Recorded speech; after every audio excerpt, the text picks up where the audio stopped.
las pandemias en la historia. Hay que explicar un poco, bueno, de qué se trata una pandemia. Bueno, una pandemia se trata de una enfermedad grave que puede ser mortal y que se extiende a todos los grupos sociales, todos los grupos de edades, en mayor o menor medida, en un gran espacio geográfico. En este caso, cuando hablamos de pandemias, pues, por ejemplo, esta que tenemos ahora, pues, se refiere al mundo entero, ¿no? Pero ha habido pandemias en ámbitos más restringidos en otras épocas de la historia. Estas pandemias en, en el mundo previo al siglo XX, que es del que yo voy a hablar, aunque solamente os explicaré algunos rasgos de tres de ellas, estas pandemias se llamaron por lo general pestes, ¿no? Incluso hoy en día se utiliza a veces la palabra peste en referencia a enfermedades, etc., ¿no? ¿Por qué se les llamaba pestes? Bien, la palabra peste está asociada pues al olor, ¿no? A pestilencia, que es otra manera de la que se llamaban a estas enfermedades. Y bueno, tiene que ver con el hecho de que los microbios, los microorganismos, no se descubrieron hasta finales del siglo XIX. Entonces las personas pensaban que las enfermedades se transmitían sobre todo a través del aire, ¿no? Todo aquello que oliera mal, los miasmas que le llamaban, etcétera, pues las enfermedades en general eran transmitidas por el aire. El concepto de contagio se desarrolló de una forma pues, muy empírica, porque a partir de la observación se dieron cuenta de que una persona podía contagiar a otra. Pero en principio la enfermedad se transmitía por el aire, ¿no? Entonces, bueno, ese es uno de los rasgos fundamentales de estas pandemias o pestes hasta casi el siglo XX, ¿no? Hasta el siglo XIX por lo menos seguro. Otro rasgo fundamental de las pestes es que por lo general durante los últimos 2000 años hasta el siglo XIX siempre se atribuían a un castigo divino mayormente, ¿no? Y si no era un castigo divino directo, o sea, digamos, siempre está la divina providencia de por medio, pues se atribuían a influencias, por ejemplo, planetarias, ¿no? La astrología, que hoy pues, es una pseudociencia, formó parte en Europa durante mucho tiempo de la astronomía y se estudiaba en las universidades. Por lo tanto, en medicina, sobre todo, se tenían muy en cuenta las influencias de los planetas para la salud. Entonces, bueno, tiene que ver un poco con eso. Bien, a lo largo de la historia ha habido pues, grandes pandemias. La verdad, pues yo solamente me voy a centrar en las que conozco mejor y bueno, las que se conocen en general mejor, que son las que hubo en Europa, tres de las que voy a hablar ahora, pero por supuesto en Asia, tanto en China como en India, como en el propio Japón, ha habido grandes epidemias, grandes pestes. No tenemos quizá tanta información, o por lo menos yo no la manejo. Y en América tenemos, por ejemplo, las enfermedades que llegaron procedentes de Europa, como por ejemplo la viruela, ¿no? Y el cocolistri, que es una variedad de salmonela que mató a millones de personas en América, ¿no? Así como también llegaron algunas enfermedades o algunas cepas de enfermedades que a lo mejor ya existían en Europa, como la sífilis, que llegó desde América, ¿no? Aunque no tiene unos registros de mortalidad muy grandes. Bien, las tres pestes de las que voy a hablar son la peste antonina, que tuvo lugar entre el año 165 y 170. Ese es el primer brote, que se repitieron como dos o tres ocasiones más, en pleno Imperio Romano. La peste de Justiniano, que tuvo lugar entre el año 541 y 547. En este ámbito, pues ya tenemos que, bueno, existía un imperio romano oriental, el imperio romano de Occidente había desaparecido y había varios estados bárbaros, etc. Y luego la epidemia que tuvo lugar en Europa en el siglo XIV, la epidemia del año 1347 que duró aproximadamente hasta 1353.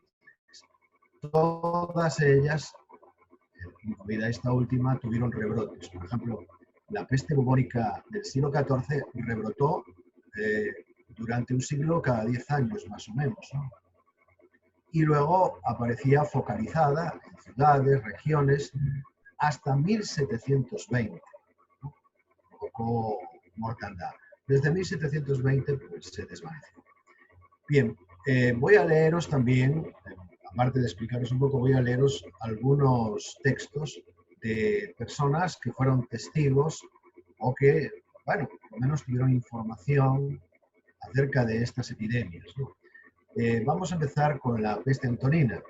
En la época de la peste antonina, que ya dije, el año 165, gobernaba en Roma el emperador Marco Aurelio, que se ha hecho muy famoso por la película Gladiador, ¿no?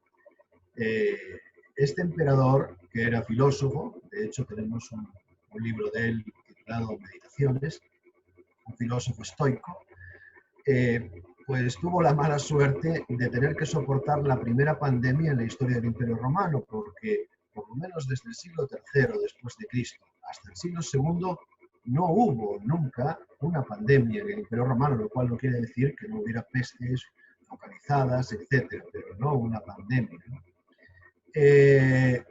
Nos hemos dado cuenta a través de las investigaciones, del ADN, de un montón de datos que tenemos, por ejemplo, del médico Galeno, un médico greco-romano, uno de los padres de la medicina en Occidente, que vivió la epidemia y estuvo en contacto con los enfermos, pues fue llamado por los emperadores a Roma, porque en ese momento, aparte de Marco Aurelio, había otro emperador, Lucio Vero, que murió de la epidemia, al parecer.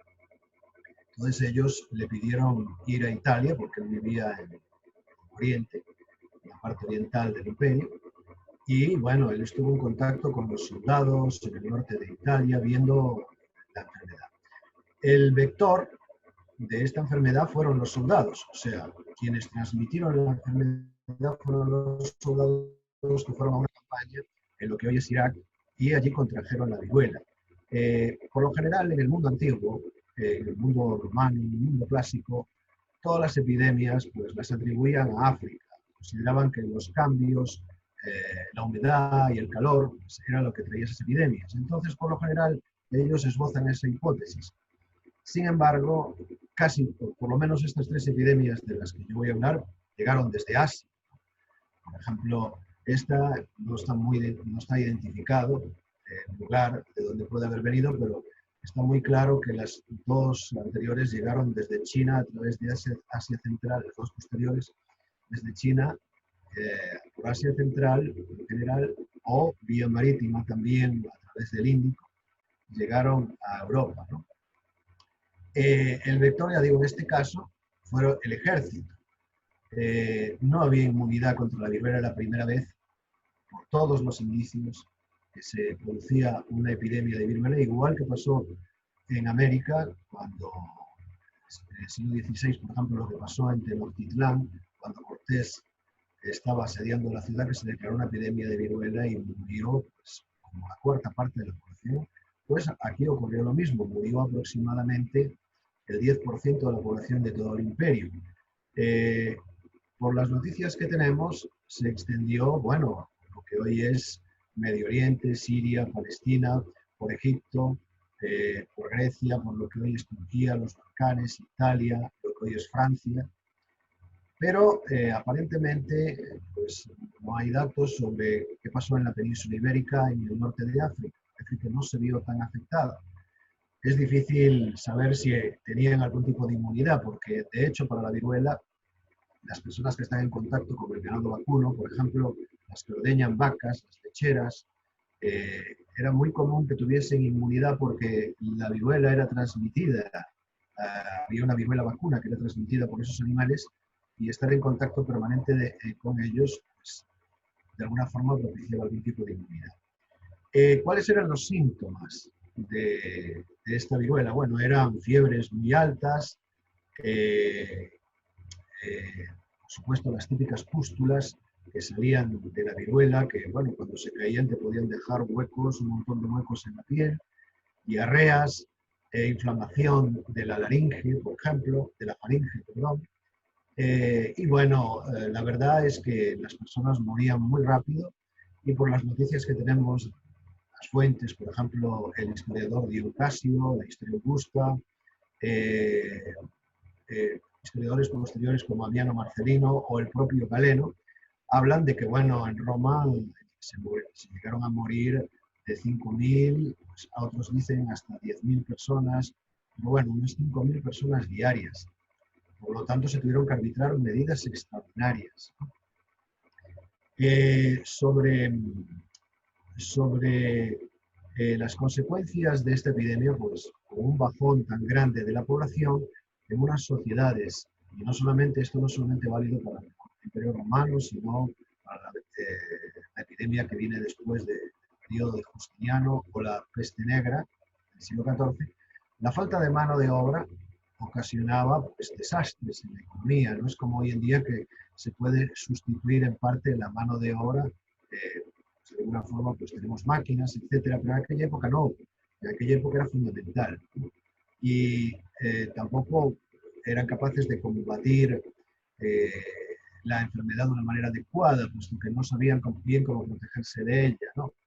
El emperador Marco Aurelio pues, trató de poner orden, porque claro, los enterradores no se daban abasto y todo era un problema, pero bueno, finalmente él pues, se dice que al final de su vida también enfermó de uno de los rebrotes, pero no hay ninguna prueba de eso, pero sí su compañero imperial, Lucio Vero, que había sido el general que había dirigido el ejército en, en Asia, el ejército que trajo la enfermedad, pues sí que parece que murió de esa enfermedad, ¿no? En el año 169, si mal no recuerdo.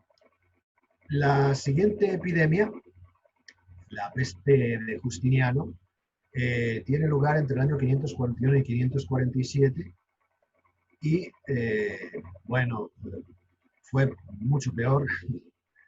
Se trata del primer brote de peste negra conocido. Hasta hace poco no se sabía bien qué era, pero a través de las pruebas del ADN, el ADN que se aloja, por ejemplo, en los dientes, ¿no? En la punta de los cadáveres, pues se ha podido averiguar que es una epidemia de peste casi 1000 años anterior a la del siglo XIV. Lo que ocurre es que es de otra cepa, esta cepa ha desaparecido, ¿no? Bueno, el vector de transmisión, pues en este caso fueron la rata negra, ¿no? Se había producido un cambio climático en torno al año 535 y 36, se sospecha y con argumentos bastante contundentes que hubo una explosión de un supervolcán, porque bueno, las noticias que tenemos de esa época es que días sin verano y sin sol, ¿no? Parece que el cielo estaba cubierto como de cenizas y se enfrió considerablemente el clima, ¿no? Entonces se dice que eso pudo haber influido también en la llegada de este tipo de enfermedad. El caso es que, bueno, llegó a través de las ratas, de nuevo la atribuyeron a Etiopía, que es así como le llamaban a la África Negra, y que había llegado a través de un puerto egipcio, Pelusio, pero en realidad, pues, sencillamente llegó de Asia, de lugares de donde es endémica, por ejemplo en China y Asia Central, aún hoy en día es endémica la peste negra. Y bueno, ocasionó una auténtica debacle porque cuando llegó a Constantinopla se morían hasta 10.000 personas diarias, ¿no?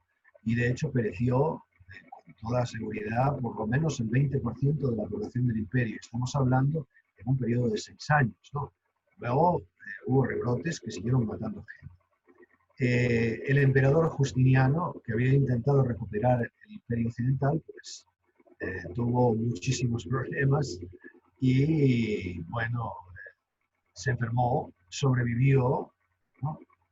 Un caso raro porque la gente que se enfermaba parece que la inmensa mayoría se moría y se enfrentó al problema de no tener dónde meter los muertos. De hecho, eran tantos que finalmente pues decidieron sacarlos en barcos y lanzarlos al mar.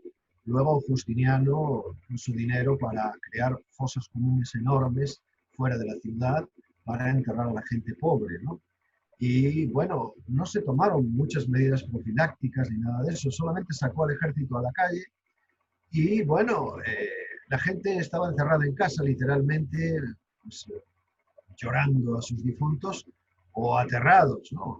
Porque al fin y al cabo, pues, en la calle no iban a hacer mucho porque los mercados, los lugares de abastecimiento, pues estaban vacíos y ese fue uno de los graves problemas, de que no tenían de qué abastecerse, pasaron hambre, hubo gente que se murió de hambre, ¿no? La epidemia, en este caso, pues tenemos datos de que, bueno, llegó hasta Dinamarca, por lo menos, y hasta Irlanda, o sea, abarcó toda Europa. Fue en este sentido peor, más devastadora que la peste antonina. Y bueno, ocasionó un cambio total en la civilización, porque bueno, a partir de ese momento, eh, el Imperio Romano de Oriente, que había sobrevivido y que intentaba recuperar la parte occidental, ya no fue capaz sino de sobrevivir y malvivir. Y por ejemplo, la ciudad de Constantinopla, que había llegado a tener cerca de 1 millón de habitantes, si no 1 millón igual que la antigua Roma, en 200 años pues, se quedó en 100.000 habitantes. O sea, fue una devastación terrible. La tercera epidemia, bueno, sobre los síntomas. Bueno, los síntomas de la peste bubónica, o la peste negra, perdón, la bubónica es un tipo de peste negra, pues están relacionados con su propio nombre, ¿no? Cuando sale peste negra son por unas manchas azuladas de hemorragias internas, que se vuelven manchas negras en la piel, y bueno, también se presenta pues, tos, a veces esputos sanguinolentos, fiebre muy alta, ¿qué más? Se inflaman los ganglios en las axilas, detrás de las orejas, en las ingles, y salen pueden salir unos bubones que son unos bultos que se llenan de un líquido pestilente, unos bultos del tamaño a veces de una manzana, ¿no? Y bueno, pues parece ser, gracias a esos datos que tenemos, es una descripción típica de la peste. Y también puede provocar gangrena en la punta de las extremidades, o sea, en los pies, en los dedos de los pies, en las manos. Y bueno, en fin, el desastre pues, fue total, ¿no? Y finalmente, pues a ello se debe en buena medida la desaparición de aquel viejo mundo clásico, ¿no? Del Imperio Romano, y que quizá Justiniano hubiera podido haberle dado la continuidad, pero sencillamente se interpuso ahí la peste y se acabó ese mundo.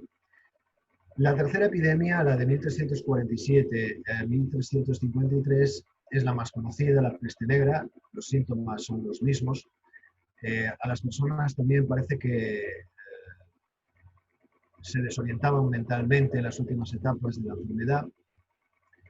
Pero en el caso de la peste negra tenemos tres variantes. Tenemos la peste de los bubones, o sea, las hinchazones estas. Tenemos una peste neumónica, que daba con neumonía, y otra que es septicémica, o sea, envenenaba la sangre. Las personas que les daba la septicémica y la neumónica morían todas, no tenían salvación. Ese tipo de enfermedades dieron sobre todo en Oriente Medio, en el mundo islámico. En Europa más bien fue bubónica, aunque hay casos donde hay personas que eran asintomáticas y morían en 14 días desde que se declaraba en un lugar la peste, ¿no? Por ejemplo, nos habla de eso Boccaccio, el escritor del Decamerón. Las autoridades se vieron totalmente rebasadas. Además, comparado con el mundo clásico romano, pues la higiene era un absoluto desastre en la Edad Media. Y finalmente, fruto de la epidemia, pues terminaron perdiendo como la cuarta parte de la población, pero en la realidad pues, probablemente perdieran a más de la mitad de la población, ya que la gente se quedó sin comida y en esa época estamos en un mundo feudal, el Estado, podemos decir en el sentido actual, pues brilla por su ausencia. Y bueno, mucha gente se murió de hambre porque no tenía cuidados, los niños y los ancianos murieron, entonces tranquilamente pudo haber muerto directa y directamente de la peste, aunque no les hubiese dado a consecuencia bueno, de la mortandad que provocó, que murieran directamente de ella pues otras personas desvalidas. El vector de transmisión fue, pues en este caso, los mongoles. Esa es la teoría que siempre ha estado ahí. Los genoveses tenían una colonia en el Mar Negro, los mongoles, que dominaban el sur de Rusia y Asia Central, pues se les declaró la peste y catapultaron sus muertos dentro de una ciudad que estaban intentando tomar, que se llamaba Cafa, y contagiaron a la gente de la ciudad, que cuando salieron de allí, pues la fueron regando primero en Constantinopla y luego por toda Europa, ¿no? Las consecuencias pues, fueron enormes. La peste rebrotaba cada 10 años y luego, pues, durante siglos, durante más de 200 años, pues, tuvo rebrotes locales y pues probablemente ella haya cambiado la civilización europea, ¿no? Sobre todo la mentalidad de la civilización europea. Bueno, esto es un poco, pues, a grandes rasgos, sobre estas tres epidemias. Yo puedo leeros ahora, no sé cuánto tiempo dispongo, no sé, Yanni. Puedes, Rodrigo, puedes extenderte unos 4 o 5 minutos más. Para leer algunos fragmentos Sí, de autores de cada una de esas pestes, ¿no? Voy perfecto. a poner manos en la obra. Por ejemplo, de la peste antonina, tenemos aquí que la gente se había dado cuenta, a pesar de todo esto de la pestilencia, que había sido el ejército el que había traído la enfermedad, ¿no? Tenemos aquí, por ejemplo, el retorno de Vero, esto aparece en la historia augusta, el retorno de Vero, el emperador Lucio Vero, tuvo la fatalidad, según parece, de llevar consigo la peste a todas las provincias por donde pasó hasta que llegó a Roma. También tenemos, por ejemplo, las palabras de Marco Aurelio en su lecho de muerte, aunque hay muchas dudas de que él muriera de esa peste, donde él dice: no lloréis por mí, pensad en la pestilencia y la muerte de tantos otros. O sea, incluso en el momento de su muerte, él está pensando en lo que había pasado con la epidemia. Dejó una huella imborrable.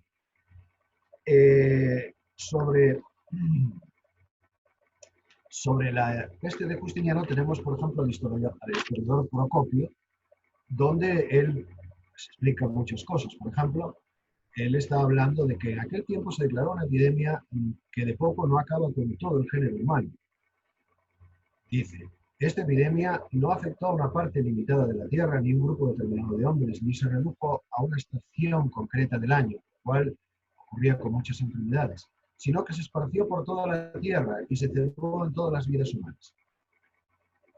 También explica Procopio acerca de dónde se conseguían los bubones, etc. Y dice algo muy interesante. La gente que se ocupaba de la sanidad en la época, dice, caían agotados porque no podían descansar y sufrían constantemente. Por eso todos se compadecieron más de estos que de los enfermos.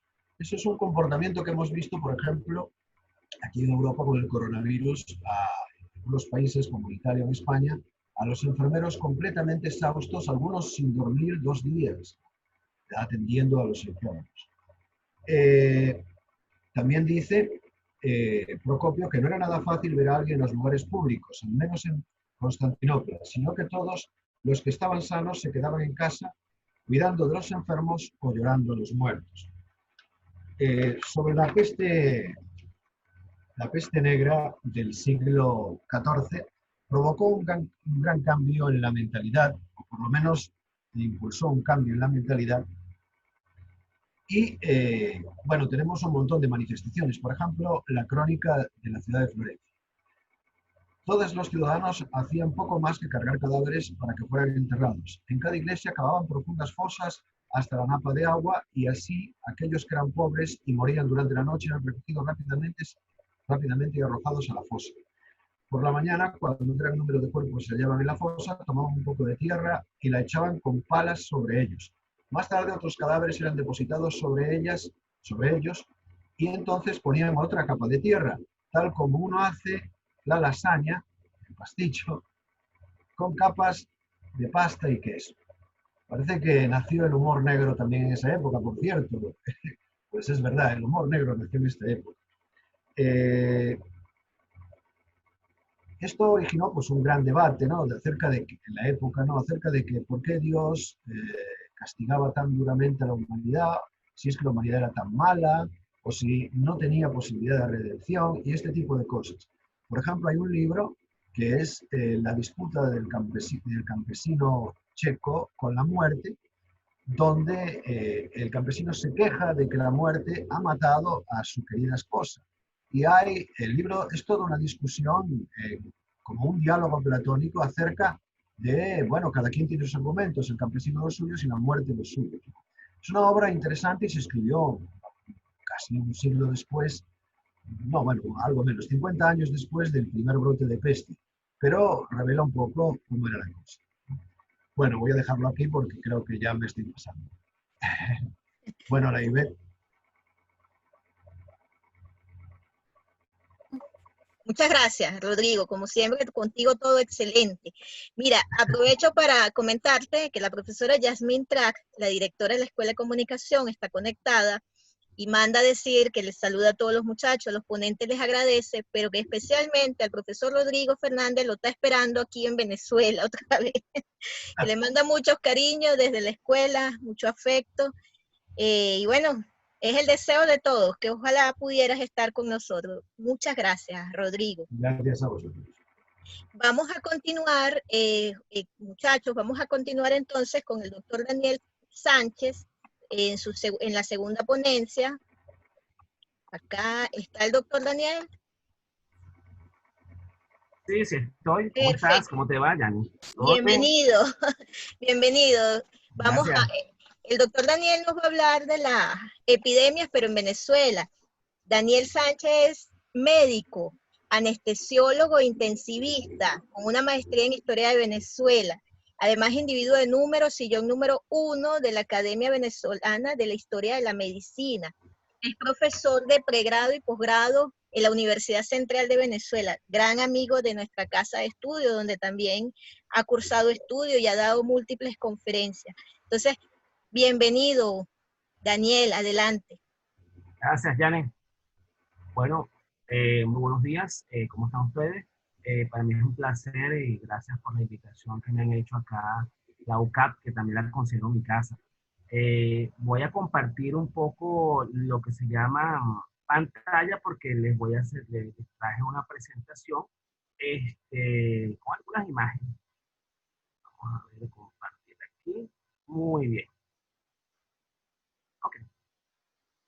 Vamos a hablar de la gripe española de 1918. ¿Se oye, no? ¿Me están escuchando? ¿No? ¿No? Ok, bueno. Se oye La gripe perfecto, española Daniel. de 1918. Ok, gracias.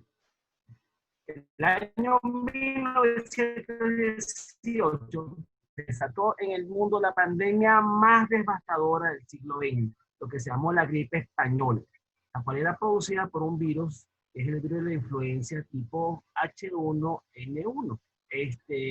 Quizás ustedes por ser de la ciencia ya no están familiarizados de los virus, pero los virus vinieron a descubrirse ya en el año 1930 y se descubrió que la gripe española fue un virus en 1940, después de hacer diferentes autopsias a cadáveres que habían sido conservados en el hielo, sobre todo en lugares muy fríos, y a esos cadáveres se pudo aislar el virus H1N1. Lo cierto está que se estima que un tercio de la población mundial, o sea, aproximadamente 500 millones de personas, se infectaron con gripe española, con esta famosa gripe, desde el año 1918 al año 1919. Y en total se estimó en aproximadamente 50 millones de personas fallecieron por la gripe española en todo el mundo.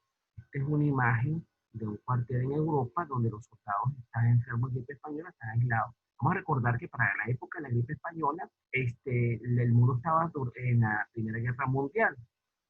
El doctor José Hernández definió esta gripe o la gripe en general, en un libro que se llamaba Elementos de Bacteriología, que él lo publicó en el año 1906. Y dice la siguiente manera, ¿no? La gripe o influenza es una enfermedad epidémica infectiva, contagiosa, producida por el bacillus influenzae, que es el hemófilo influenza, ¿no? Descubierto por Pfeiffer en el año 1892. Claro, José de Goyo no sabía que existían los virus. De hecho, él muere en el año 1919 en el accidente de tránsito y los virus se descubrieron en el año 1903. Entonces, el doctor Pfeiffer había descubierto un bacilo llamado el Haemophilus influenza. Él le puso ese nombre porque él pensaba que era la causa de la gripe. Y José de Gregorio se juntó porque lo aprobó en ese momento porque no existían los microscopios electrónicos y la medicina en ese momento no había avanzado hasta el punto de saber que existían algo que se llamaban los virus. Todo se achacaba a las bacterias, en este caso a la bacteria Haemophilus. El origen. Hay dos orígenes. ¿Ok? Un origen que dice que, la primera teoría que dice que es en China. El origen geográfico de la gripe no fue en España. Actualmente existen dos teorías. Una donde dice que la epidemia proviene de China, ¿ok? O sea, que Asia, y otra que viene de Estados Unidos. Se ha relacionado el inicio de esta pandemia en el año 1918-19 con la epidemia gripal que comenzó en China en el año 1917. O sea que si vamos al caso, al parecer como que todas las epidemias vienen de China. Entonces, en el año 1917 comenzaron esa epidemia en China. Viene de la gripe aviar, o sea, que viene de los animales, de los cultivos de arroz. Realmente es una zoonosis. Las zoonosis son producidas por animales. El virus viene de los animales y se transmite hacia los humanos. Se llama zoonosis. Entonces, hay informes que la presencia de esta gripe en China en marzo de 1918, desde allí se había extendido hacia Filipinas y Estados Unidos, viajando por el Pacífico. Recuerden que para esa época, desde el final del siglo XIX y principios del siglo XX, muchísimos chinos emigraron hacia los Estados Unidos para trabajar en los ferrocarriles y trabajar sobre todo en la costa este de los Estados Unidos, lo que es California. Y ellos ayudaron mucho a construir toda esa parte del oeste norteamericano y ayudaron con la parte de lo que es la mano de obra. Aparentemente, los chinos que emigran hacia los Estados Unidos trajeron esa gripe. Se ha sucedido que 200.000 colis, los colis son este tipo de trabajadores chinos, le llaman colis o colis, fueron trasladados en Francia en los primeros meses del año 1918. También habían transmitido la infección. Francia importó mano de obra china, aproximadamente 200 colis, a principios de 1918 para trabajo y bueno, y posteriormente colaboraron con la guerra. La otra teoría es la teoría norteamericana. La otra teoría es la que mayormente aceptamos, que ubica la pandemia en Kansas, Estados Unidos, y que la gripe apareció en un campamento militar en Houston, Kansas, el 4 de marzo de 1918, en Fort Lauderdale, Kansas, el 11 de marzo. Se cree que un soldado que estaba enlistado en Kansas tenía la gripe, y son los primeros informes que se tienen. Sin embargo, estos soldados, como el mundo estaba en guerra, Estados Unidos apoyó a los aliados, a lo que se llamó la Triple Alianza, que era Francia, Italia e Inglaterra, y estos soldados viajaron hacia Europa y de allí transmitieron la gripe. Entonces, desde los Estados Unidos, las tropas americanas desplazaron a Europa, habían extendido la epidemia a Francia, donde se observaron los primeros casos, y de allí se había difundido el resto de Europa y el norte de África. Estas son imágenes de la Primera Guerra Mundial, la guerra de trinchera, la Gran Guerra, la guerra que iba a acabar con todas las guerras, todos los epítetos que se lo puede tener, y realmente fue, bueno, una guerra que mató a mucha gente y la gripe también. Ahora bien, ¿qué pasó en España? En España apareció la gripe en Madrid en mayo de 1910 en Isidro. Aparentemente, alguien que estaba infectado de gripe española llegó a Madrid durante la festividad de San Isidro y contagió a mucha gente y comenzó a morirse la gente. El mundo se encontraba en guerra y por supuesto había una censura militar que obligaba a silenciar la aparición de una epidemia. Recuerden que en toda guerra la primera víctima es la verdad. Cada vez que hay guerra, la verdad, entonces evidentemente los aliados jamás iban a decir, la gripe de alza no quiero decir, pero se estaba matando una gripe. porque son signos de debilidad, no deben ser los alemanes, no nos ataquen, a los austríacos, no nos ataquen que nadie está acabando con nosotros. Simplemente que ellos ocultaron la verdad, pero España, como era un país neutral, comenzó a ver la gente que se comenzó a morir de gripe, y el 8, la prensa madrileña titula sobre la gripe. Este es un periódico que se llamaba El Demócrata, en el año de 1918, hablando de esta gripe que comenzó a matar a los españoles. Cosa interesante, por eso que se llamó la gripe española, porque España lo que hizo fue que denunció que existía esa gripe. Hasta ahora ningún país lo había hecho, y por eso le dicen el nombre de gripe española, la mal llamada gripe española. Podríamos llamarla la gripe china o la gripe de Kansas, pero realmente española es un nombre que es incorrecto para esta gripe. Estas son fotos de la época donde en las ambulancias, las enfermeras todas con tapabocas, con mascarillas, y esta era el tipo de ambulancia de la época.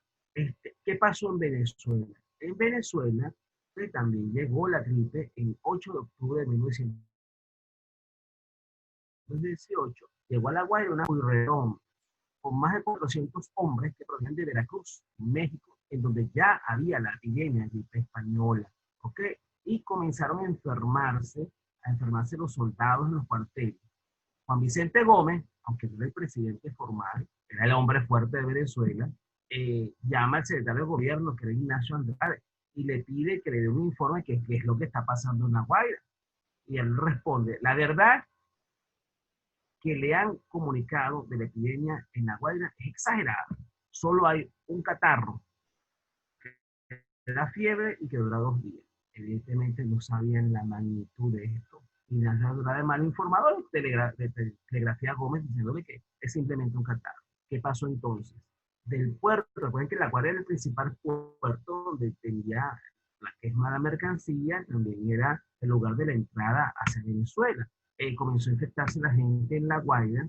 Esta es una foto de la aduana, lo que es ahorita la compañía guipuzcoana, lo que es el Consejo Municipal, o que es la gobernación, pero esta era la aduana de La Guaira. Entonces, no se realizó lo que llamamos un cordón sanitario adecuado, a pesar de que 10 años antes, en 1908, había estado la peste bubónica de 1908, ahorita 10 años exacto después, en 1918, llega la gripe española.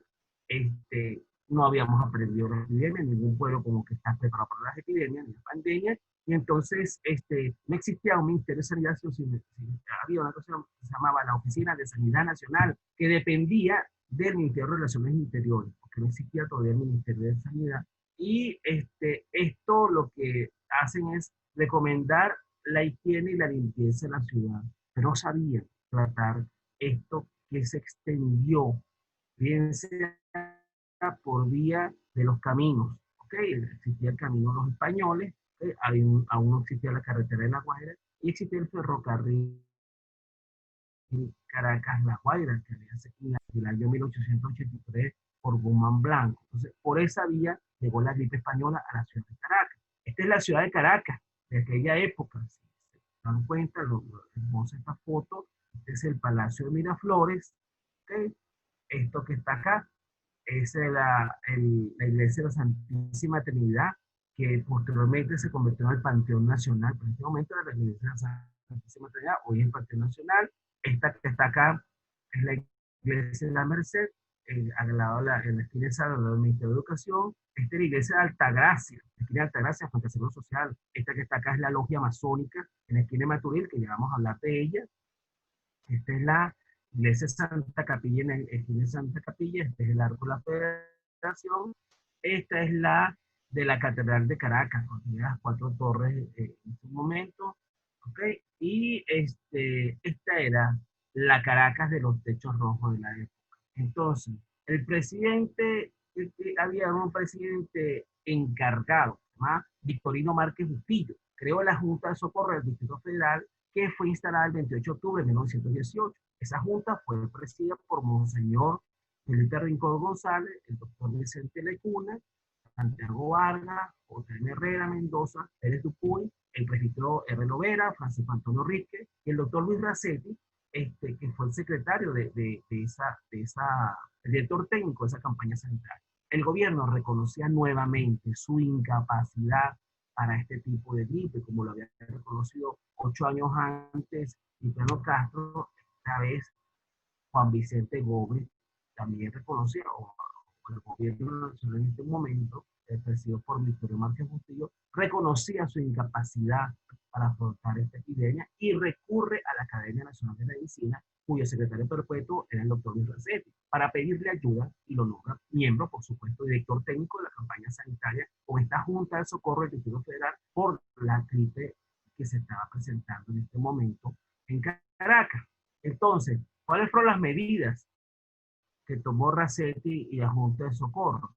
Se regularon los precios de la medicina y los artículos de primera necesidad, se suspendieron todos los espectáculos públicos y cualquier otra forma de reunión, cine, fiestas y todo. Esto que está acá es el Teatro Guzmán Blanco, lo que hoy en día es el Teatro Nacional, pero eso fue inaugurado por Guzmán Blanco cuando derribó la iglesia de San Pablo y el hospital de San Pablo, la Plaza San Pablo, y construyó el Teatro Guzmán Blanco. Se suspendieron las misas, los colegios y las competencias deportivas, y la Universidad Central ya estaba desde el año 1912. Gómez ya la había cerrado. Recuerden que los dictadores son buenos para cerrar las universidades. No les gusta el conocimiento. Este es el Teatro Guzmán Blanco. Hoy en día se llama Teatro Municipal, pero fue el teatro que construyó Guzmán Blanco durante su gestión y se llama Teatro Guzmán Blanco. Se instaló un cordón sanitario en Antímano para pasajeros y mercancías que viajen por tren, automóvil, caballo, carreta, arrieros que salgan de Caracas hacia el centro del país. Recuerden que para ver los valles del Tuy y todo lo que es el occidente de Caracas, porque recuerden que existía el ferrocarril que iba hasta las Juntas, de las Juntas hacia el Encanto, y por ahí llegaba hacia Tejerías y toda esa zona, hacia llegar a Valencia y todos los valles del Tuy, toda esa parte. Entonces, evidentemente, Antímano era la salida hacia suroeste de Caracas, hacia el centro de Venezuela y hacia el occidente de Venezuela. Entonces, por supuesto, se trató de hacer un control sanitario en la salida de Caracas, tanto en la salida de Antímano como en la salida de La Guaira, del ferrocarril Caracas-La Guaira. Algo interesante que hoy en día, en este momento, con esta pandemia del COVID-19, para que la gente pueda viajar fuera de Caracas, le están pidiendo a muchas personas, le están pidiendo un certificado de que no tienen la pandemia, porque tienen la prueba negativa al COVID-19. Se procuraba la desinfección diaria del transporte, ferrocarriles, tranvía, vehículos, como todo el tiempo, jabón, agua, limpiaban todo, porque la idea era mantener la higiene. Recuerden que no se sabía que era un virus lo que estaban combatiendo. Realmente, para los médicos nos es muy difícil combatir una enfermedad si no sabemos, no conocemos la gente etiológica. Esto que está acá es Caño Amarillo. Esta era la principal estación de ferrocarril. Aquí es donde llegan los ferrocarriles aquí a Caracas. Esta es la estación de Caño Amarillo de la época. Esta es una foto muy anterior a la del 1918. Casi recién inaugurado Caño Amarillo en la época de Guzmán Blanco. Es que lo que están esperando acá son coches de carruaje con caballos. Es diferente a la foto que monté anteriormente. Y aquí vemos el tren. El tren que sale aquí en la estación de aquí llegan los trenes, y aquí salen los trenes para diferentes partes. Esta es la iglesia de Pagüita. Esto es Caño Amarillo. Esta es la iglesia de la Pastora. Y por acá, esto que se ve hacia atrás, esa es parte ya del Palacio de Esta es la estación de Antímano, en una época de donde era la salida hacia el centro de Caracas. Entonces, se declaró la enfermedad de denuncia obligatoria de Caracas. Es importante siempre que hay una epidemia, llamarla de denuncia obligatoria. O sea, cada vez que alguien ve ese tipo de epidemia, decirle, informar a las autoridades, como es ahorita la tuberculosis, que es otro tipo de enfermedad. Y hoy en día, el COVID-19 es de denuncia obligatoria, evidentemente. Se deben pedir entrar en contacto con pacientes infectados, por supuesto, y se creía que la enfermedad se transmitía por medio del aire, la tos, los estornudos y emanaciones de los enfermos, por el cual muchas personas encendían fogatas para purificar el aire que se creía que estaba contaminado. Es lo que llamamos la teoría miasmática. Eso es una teoría muy antigua, que era que la pestilencia es por las aguas contaminadas o que el aire esté infectado. Entonces la gente prende fuego para purificar el aire. Entonces, evidentemente no sabían que era por un virus, y entonces todavía se pretendía pensar que era la teoría miasmática. Eran los miasmas o algunas partículas que infectaban, que estaban en el aire, infectaban a la gente. Esta es la Caracas de la época, este es el Teatro Guzmán Blanco. Esto hacia acá, atrás, esto es lo que llamamos hoy en día Puente Hierro. ¿Ok? Se comienza una campaña que empieza la ciudad muy parecida a la peste bubónica. Aquí tenemos el Teatro Guzmán Blanco y esta es la iglesia de Santa Teresa. Hoy en día aquí están las Torres del Silencio, por aquí esta identificación, acá, esto es entre el teatro y la iglesia Santa Teresa, la Basílica de Santa Teresa. Esta es también foto de la época, en donde vemos el oeste de Caracas, en este caso, muy bonito, el Palacio de las Flores, la iglesia de la Pastora, y que está acá es la iglesia de Santísima Trinidad, que será el futuro Panteón Nacional. Acá también vemos en la Catedral de Caracas, la Catedral de Caracas, la iglesia de Santa Capilla. Esto que está acá es el Congreso Nacional. Esta es la Universidad Central de Venezuela de la época, construida por Guzmán Blanco también. Y esta es la Basílica de Santa Teresa. Qué hermosa la ciudad de Caracas, los techos rojos. Ni un solo edificio, iglesias y monumentos grandes. Bueno, ¿qué pasó también? Del 28 de octubre al 24 de noviembre fueron sepultados en el Cementerio General del Sur 1.665 cadáveres. Se abrieron varias zanjas muy grandes para enterrar a los afectados de la gripe, sector que hoy se conoce como la peste. De hecho, hoy en día ese sector se llama la peste. Incluso la última vez que se usó la peste fue para enterrar a las personas del Caracazo, en el año 1989, en fosas comunes. Miren, el cementerio fue inaugurado en el año 1876 por Antonio Guzmán Blanco, y fíjense que los rieles, aquí llegaban los tranvías directamente al cementerio. Miren la foto de la época, una carreta con caballo, y aquí el riel del tranvía que llegaba justo hasta la entrada del cementerio general del Sur. Se agotaron las urnas y las fábricas de las mismas se quedaron sin madera de tanto muerto que había. Se prohibieron las visitas a los cementerios, solamente los familiares más allegados podían ir al entierro. ¿Por qué? Porque incluso muchas veces a los pacientes, las personas más pobres, las envolvían en sábanas y las tiraban, porque no había urnas, las tiraban y había que enterrar enseguida. Los pacientes de la peste fallecían y en menos de 24 horas tenían que inhumarle. Entonces, solamente los familiares más hallados cuando había. Si moría solo en el hospital, llegaba una carreta, los apilaban, uno arriba de otro, los llevaba a la peste y los iban tirando en las fosas comunes y poniéndole cara y tierra. Diariamente se enterraban entre 75 a 100 personas. Los más humildes solamente eran inhumados envueltos con sábanas en fosas comunes. Los cadáveres eran cargados en carreta por el centro de la ciudad, a veces apilados uno sobre otro hasta llegar al cementerio. Esta es una foto del cementerio general del Sur de la época. También la gripe se expandió. La gripe se expandió hacia el occidente del país. Y para principios de noviembre la peste ya estaba en Maracay, en Barquisimeto y en Valencia, además de Puerto Cabello, y se encontraban muchísimos pacientes contagiados y hubo muchos muertos. El coronel Ali Gómez, que era hijo de Juan Vicente Gómez, enfermó de la peste y falleció el 7 de noviembre de 1918 en Maracay.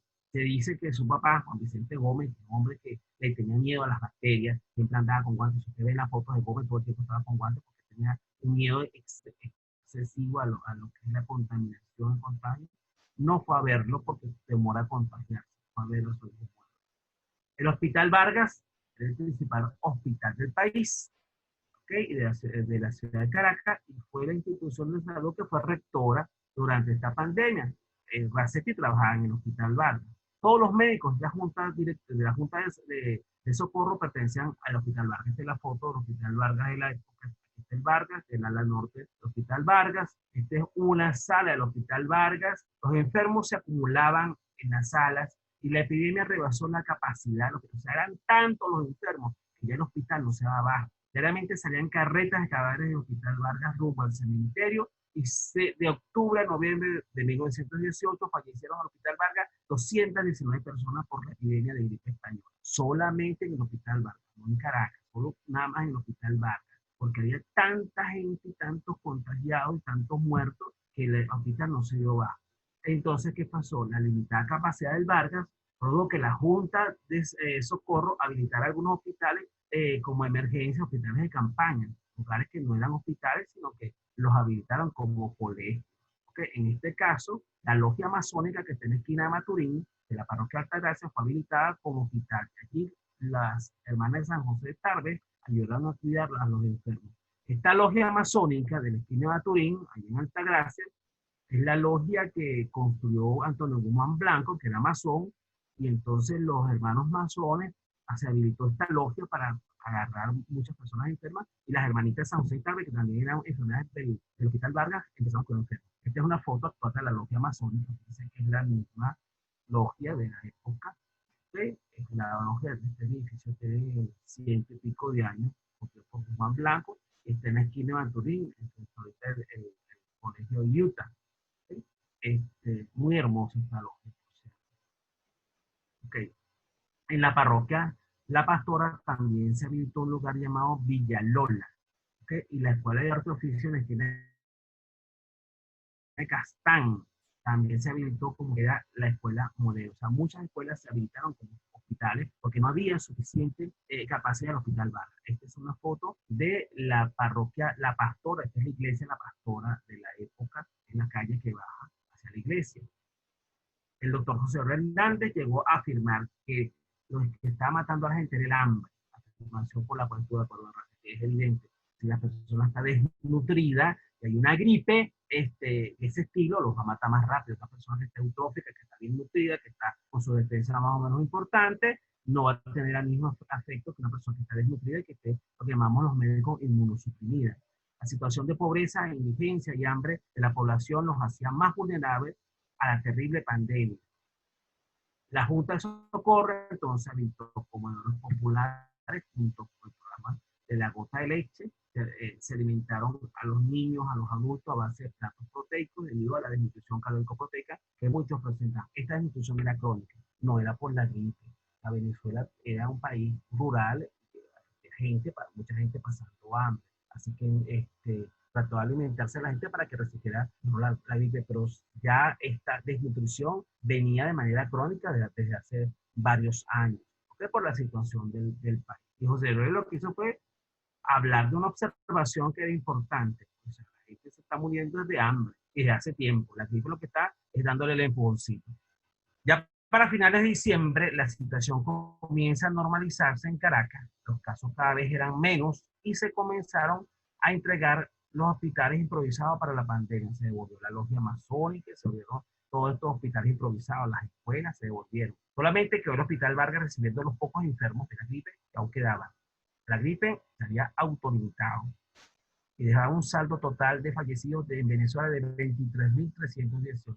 Ese es el informe oficial. Fueron 23.318 personas que murieron en Venezuela durante la epidemia de gripe española, contagiado con la gripe española. En el mundo, como ya les dije, son 50 millones de personas. En Europa fue el lugar de bajazo por la gripe española. Este es Puerto Caracas, este es el camino hacia La Guaira, por la Pastora hacia arriba, el camino de los españoles.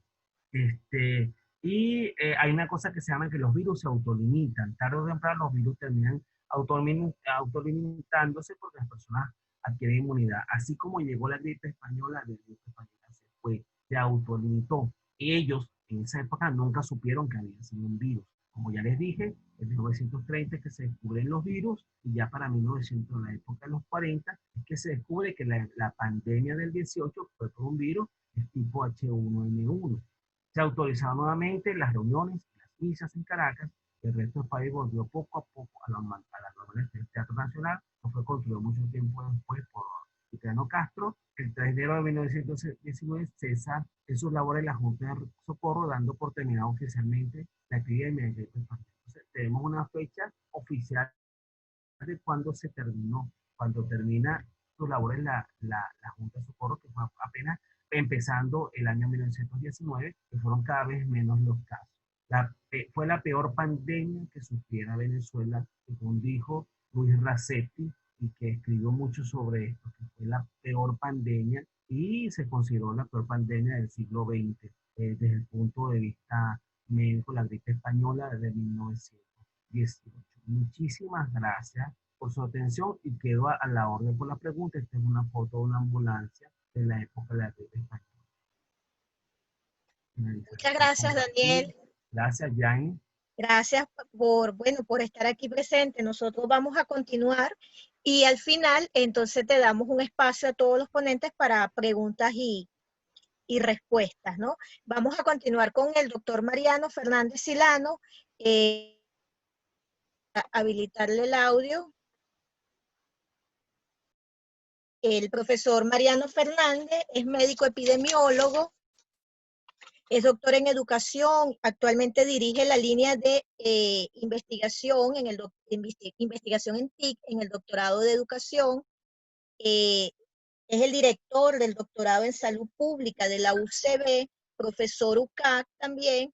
Y bueno, él viene a compartir con nosotros un poco más del COVID en la actualidad, ¿no? Porque ya venimos con un recorrido histórico y ahora el doctor Mariano nos va a actualizar en la situación del COVID-19 y algunas recomendaciones que nos pueda dar. Bienvenido, doctor.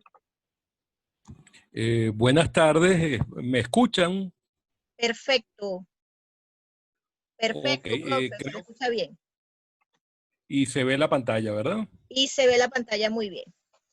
Ah, perfecto. Muy buenas tardes a todos. Muchas gracias, Jan, y muchas gracias a la Escuela de Comunicación Social por esta oportunidad. Bueno, vamos a seguir con la historia, pero bien contemporánea, ¿no? Vamos a hablar un poquito del COVID y del COVID-19 y un poco de las situaciones que se nos están presentando. Bueno, la enfermedad por coronavirus o COVID-19 es una nueva infección viral. Esto es simplemente un recordatorio. Estoy seguro que ya todo el mundo en la sala debe conocer esta información. Esta enfermedad por coronavirus es transmitida por un virus, un coronavirus llamado SARS-CoV-2 y produce esta infección respiratoria, o por lo menos produce principalmente una infección respiratoria semejante a un resfriado común. Como ustedes saben, ya se ha demostrado que el COVID es una enfermedad polimórfica que ataca todos los sistemas del organismo. Y bueno, como buen virus que está comenzando su trajinar, no ha dejado sistemas sin atacar, ¿no? En este momento es responsable de 5 millones de casos a nivel mundial. Es más, es posible que de aquí al viernes haya o a mañana tengamos 6 millones de casos. Los primeros casos del COVID-19 se originaron en un mercado de mariscos en Wuhan, en la provincia de Hubei, en China, a finales del 2019, ¿no? Y esta enfermedad es considerada una zooantroponosis, es decir, una enfermedad de los animales que se transmitió al hombre. Este es el responsable, ¿no? El agente causal, que es el coronavirus. El coronavirus es una extensa familia que es muy conocida es conocida en el campo médico desde los años 60 y la denominación de coronavirus, como ya todo el mundo debe conocer o debe saber, se debe justamente perdón, estoy tratando de buscar el señalador, un puntero, ok. Se debe a estas estructuras proteicas que se llaman espículas o spike, que son también las causantes de que el virus infecte al ser humano. A pesar de todas las teorías, conspiratorias sobre de dónde viene el coronavirus, está bastante bien fundamentado que el coronavirus, este coronavirus en especial, el SARS-CoV-2, viene por un cruce de especies. Aquí pueden ver dos epidemias anteriores que estuvieron en China y en el Medio Oriente, donde los coronavirus procedentes de los murciélagos pasan a hospederos, a hospederos intermediarios y de ahí al hombre, ¿no? Lo mismo con el MERS-CoV, que utiliza como hospedero intermediario al camello o dromedario, ¿no? Esto simplemente para que vean que el cruce de especies es el causante de esta epidemia y probablemente, según algunos, va a ser el responsable de otro grupo de epidemias o de algunas epidemias muy pronto. Esta es la cronología más o menos, simplemente para señalar que el primer paciente con síntomas oficialmente o conocido fue el 8 de diciembre. Ya se sabe que los pacientes comenzaron probablemente a finales de octubre, ¿no?, del año 2019, pero fue el 8 de diciembre que se tuvo el primer paciente asociado al mercado de Wuhan. Ya para la última semana de diciembre ya sabíamos de la neumonía de origen desconocido que estaba afectando a una región central de China. Y bueno, hemos seguido toda esta progresión hasta que se convierte en una pandemia. El 29 de enero es declarada emergencia en salud pública de importancia internacional, pero ella hasta ahora se ha comportado como una pandemia. Se dice pandemia porque ataca los 5 continentes, o sea, hay países con afección en los 5 continentes. La cadena epidemiológica o cómo se transmite la enfermedad, el agente patógeno es el SARS-CoV-2, el virus. Este está presente en reservorios animales. El murciélago siempre es el mayor responsable, cerca de 49 a 90 coronavirus conocidos que están infectándolo, y él a su vez entonces infecta a las serpientes y al pangolín, ¿no?, que son los que se han postulado como hospederos intermediarios. Se supone que el coronavirus, el SARS-CoV-2, no pasa directamente al hombre, sino que requiere de un hospedero, ¿no? Este animal que parece un armadillo bien simpático, parece un cachicamo de los nuestros, pero con escamas mucho más grandes. Los chinos se lo comen, bueno, los chinos se comen todo. Entonces, y además los crían, viven con ellos, y bueno, es una de las cosas por las cuales se piensa que se presenta la enfermedad. La transmisión de la enfermedad se hace de persona a persona o de superficies infectadas a través de las vías aéreas, ¿no? Y va a infectar a las personas que son susceptibles. En el caso del COVID-19, todo el mundo es susceptible porque la enfermedad es nueva. La próxima lámina. Bueno, esta es la idea de las góticas de saliva, ¿no? Entonces, cuando una persona tose o estornuda, produce una cantidad de goticas de saliva. Bueno, estas son gotas grandes, ¿no? Este es un experimento clásico que se hizo en Francia, donde se fotografiaron goticas de saliva o goticas de fluye, y se logró medir hasta 2 metros en un estornudo. Puede recorrer la gotica, ¿no? Entonces, las vías de transmisión, resumiendo, son a través de un individuo infectado, las goticas que van viajando, las goticas y sus núcleos, ¿no?, o los aerosoles, viajan en el ambiente, y la persona que está inmediatamente cercana o con un contacto directo o estrecho y que sea susceptible, por supuesto, queda infectado. Las superficies en las cuales caen las goticas también quedan infectadas, motivo por la cual también hay que limpiar toda la superficie. La enfermedad, a pesar de todo y a pesar de las casi 400 muertes que hay a nivel mundial, no es tan severa, ¿no? Porque el 81% de los casos la persona puede estar en su casa tranquilamente, no son medianas los casos, ¿no? O sea, no son moderados. Puede ir desde algo semejante a un resfriado a unos cuantos días en cama con un poquito de tos y expectoración. Pero el problema está en estos casos, ¿no? En los casos severos, que puede llegar a ser hasta un 20% de todos los casos. Realmente, claro, esto está basado en China, pero ahorita se sabe que más o menos de un 15 a un 13% de los casos van a requerir hospitalización, y de ellos un 2 a un 3% pues, lamentablemente muere, ¿no? Esto es más o menos el comportamiento que se conoce. Esta información cambia todos los días eh, espérense que ahora no puedo cambiar. Ajá. La información, como les decía, cambia todos los días porque se está produciendo gran cantidad de trabajo científico sobre el tema. Esta es la información de esta mañana. Esta mañana habían 5.716.000 casos a nivel mundial, con 352 muertes, ¿no? Y afecta a cerca de 150 países.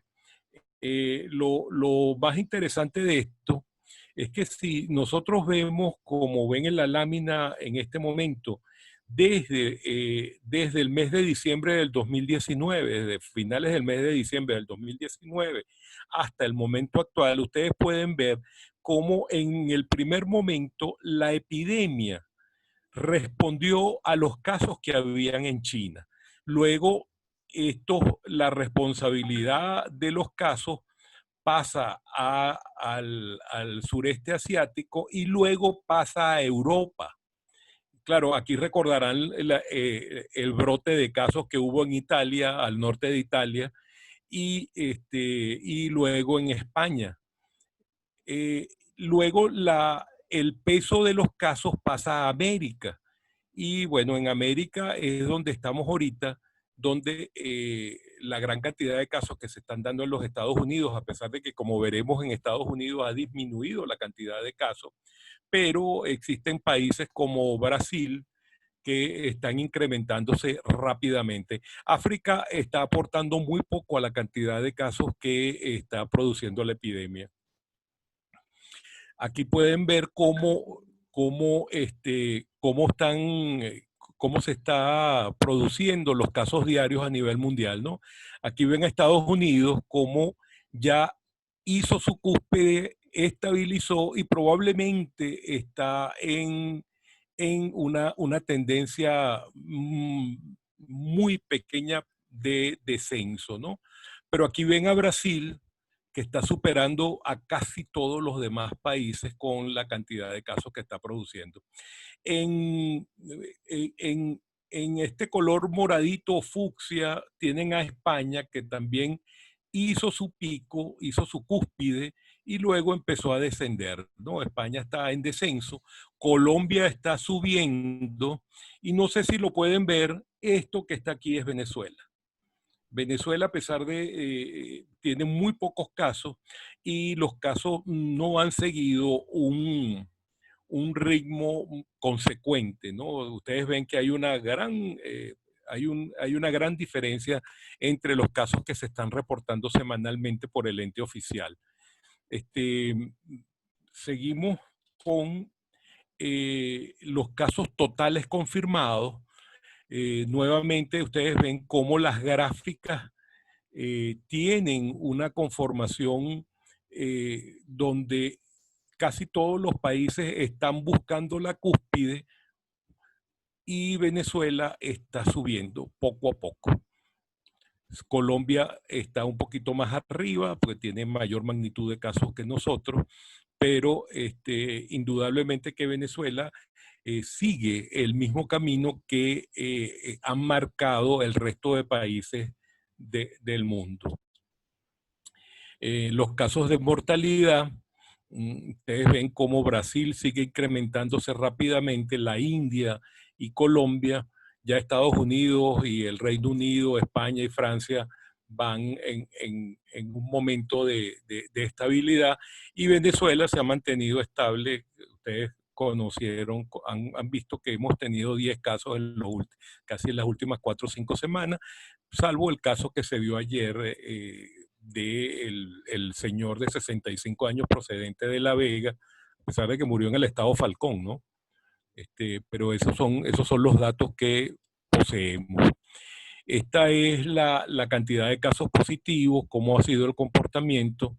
Aquí ven cómo hay una etapa lineal donde se estaban produciendo cerca de 10 a 20 casos promedio diario a una etapa a partir del 10 de mayo, a una etapa ascendente franca, probablemente exponencial, donde se están viendo cerca de 70, 75 casos promedio diario. Un ejemplo que me encontré es por las redes en estos días y que demuestra la magnitud del cambio que estamos teniendo en cuanto a la mortalidad, es esta gráfica donde ustedes ven que en el mes de marzo hubo 143 casos, en abril 190, y de ahí saltamos al mes de mayo, donde a partir del 10, como les decía, del 10, 11 de mayo, encontramos 878 casos, lo que significa un incremento del 70%. Esto realmente llama mucha atención y sobre todo en vidas de que el gobierno nacional está hablando de flexibilizar la cuarentena. Claro, yo entiendo que hay que flexibilizar la cuarentena por los problemas de orden de índole económico, pero pensamos que es un momento bastante peligroso para la transmisión de la enfermedad. Aquí está por estados. Ustedes pueden ver cómo han habido clústeres, o sea, brotes, pequeños brotes de casos, como por ejemplo en el Distrito Capital, en Nueva Esparta, en el estado Miranda, y luego todos estos casos, toda esta cantidad de brotes se han mudado al sur del país, donde Táchira, Apure y Bolívar tienen un incremento importante de los casos, dado que son los que están recibiendo a los migrantes que regresan al país y con cerca del 5% infectados según los datos que poseemos. La mayor cantidad de casos se ve en el sexo masculino, aunque la diferencia no es muy grande. El 18 al 20% de los casos está en el extremo de la vida, dejando entre 20 y 60 años prácticamente del 70 al 80% de todos los casos. Todo esto, señores, está sucediendo dentro de un contexto bastante complejo, donde hay un decreto del 13 de marzo donde se obliga a una cuarentena colectiva y social que se publica en la Gaceta Oficial Extraordinaria 6.519, que es llamada el estado de alarma para enfrentar la pandemia COVID-19 en Venezuela. Yo soy de los que piensa que esta cuarentena colectiva, social, particular, ha sido gracias a ella que los casos no se han incrementado de mayor manera o no se han incrementado mucho más de lo que pudiéramos esperar. Todo eso está sucediendo dentro de una crisis humanitaria compleja con un componente económico intenso que, bueno, no voy a puntualizar más de lo que tengo en la lámina, en el sentido de que simplemente lo estamos sufriendo porque es historia actual, o sea, lo estamos viviendo, ¿no? Hay fallas de los servicios básicos, electricidad, agua, gas doméstico, medidas básicas de higiene y saneamiento, fallan debido a lo anterior. Hay un racionamiento brutal de la gasolina, lo que produce fallas en el transporte nacional, urbano e interurbano, en el transporte internacional, que nos ha salvado, ¿no?, de la crudeza de la pandemia, pero que está afectándonos, ¿no? Se están haciendo vuelos internacionales por cuestiones humanitarias. Otra de las cosas que se ha agregado en este último mes es un verano largo con una sequía fuerte hasta el día de hoy, ¿no? O al día de ayer creo que fue que llovió. Hay falta de agua, hay incendios forestales. Caracas tiene una calima terrible y estoy seguro que muchos de los presentes han presentado algún problema de vías respiratorias superiores debido a la cantidad de humo y polvo que hay en la atmósfera y que estamos respirando. También hay una falla en los programas sociales del gobierno con la entrega de bolsas y cajas de alimentos. Si a eso se le suma que estamos metidos en la casa y que el trabajo productivo está frenado casi en un 70, un 80%, cuestión que está reduciéndose, pero sí hay una disminución importante de la fuerza económica del país. Y bueno, como les decía, hay un retorno de los migrantes desde Colombia y Brasil, están ingresando al país, van más de 44.000 personas. Como les digo, ya se sabe que cerca del 5% de ellos están infectados, se les están haciendo pruebas y se están haciendo campamentos con medidas de cuarentena por 14 días al entrar al país antes de poder dirigirse a algún otro sitio, ¿no? de la geografía nacional.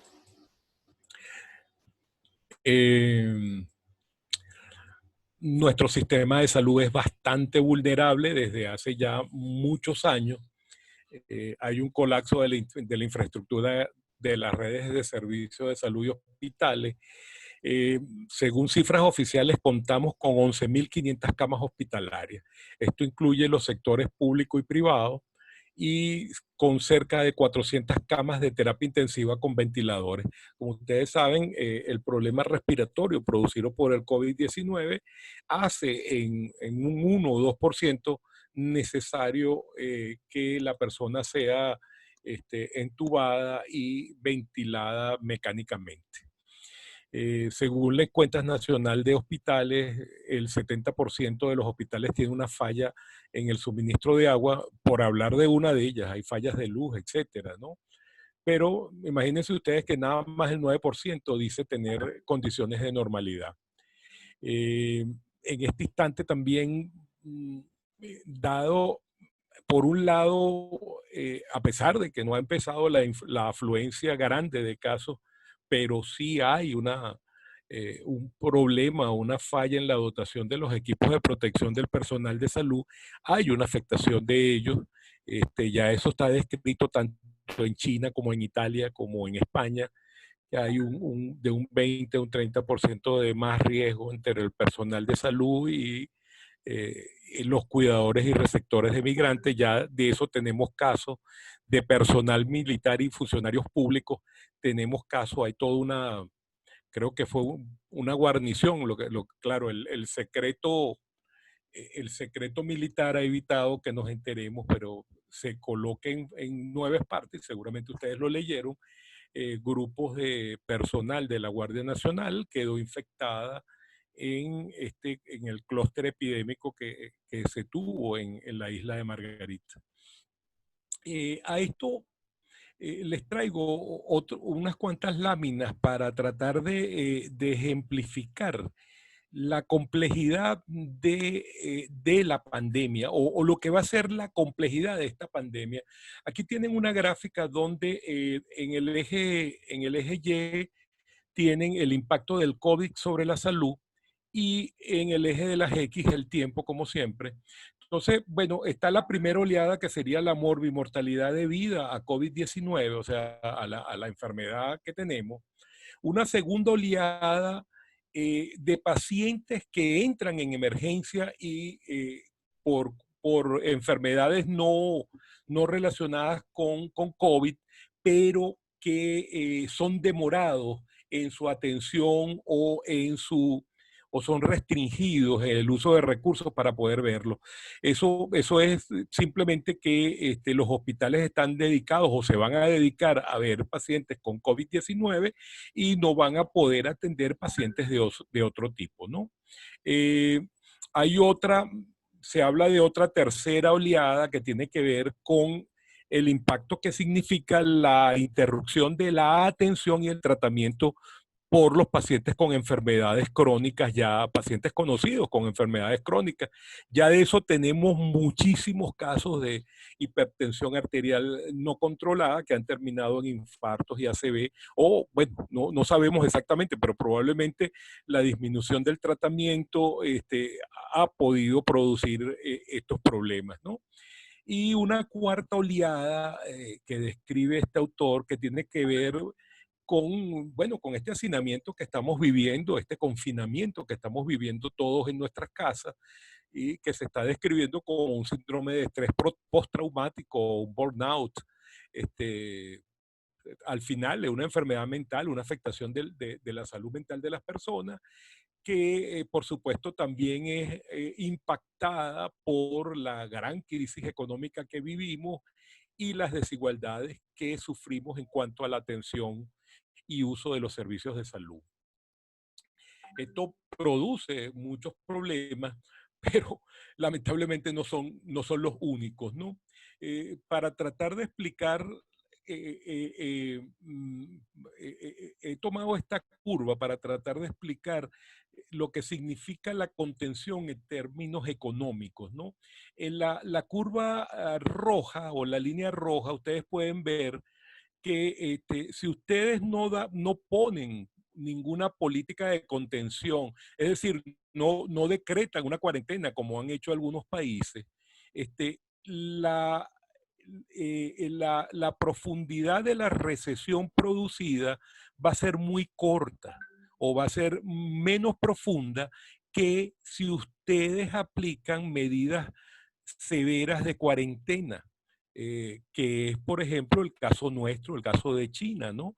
Se aplican medidas severas de cuarentena y eso tiene un reflejo muy grave en la situación económica del país. Por supuesto, yo, si alguien me lo pregunta o no me lo pregunta, yo prefiero la contención a pesar de los problemas económicos que eso seguro que nos va a traer. Por otra parte, y un poco para explicar esto de la contención, ¿no? La contención significa cortar la cadena de transmisión de la enfermedad, ¿no? Y esto lo estamos haciendo mediante el aislamiento de los infectados y la cuarentena de los contactos y la desinfección, ¿no? Todo esto, por supuesto, está mediado por el uso de los test, es decir, por el uso de la prueba. Desde el punto de vista teórico, y creo que seguramente tendremos muchas enseñanzas de esta pandemia, si ustedes actúan en la parte roja de la curva epidémica en el inicio, ustedes pueden tener mejores respuestas para producir oportunidades de control y prevención de la enfermedad. Todas estas medidas se aplican en Venezuela. Estamos tratando de disminuir el ROSU cero mediante la reducción del contacto social, la cancelación de los eventos masivos y el cierre de los establecimientos educativos o sitios de trabajo con alto contacto de persona a persona. Realmente hay un cierre total de todas las actividades en la comunidad. Esto fíjense que es la teoría, pero bueno, pareciera que funciona, ¿no?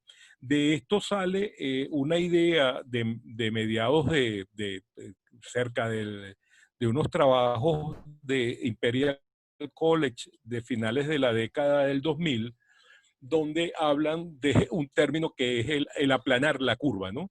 Esto significa que un brote rápido, como el que está descrito aquí, si se le aplican las medidas de contención y mitigación, se puede aplanar la curva.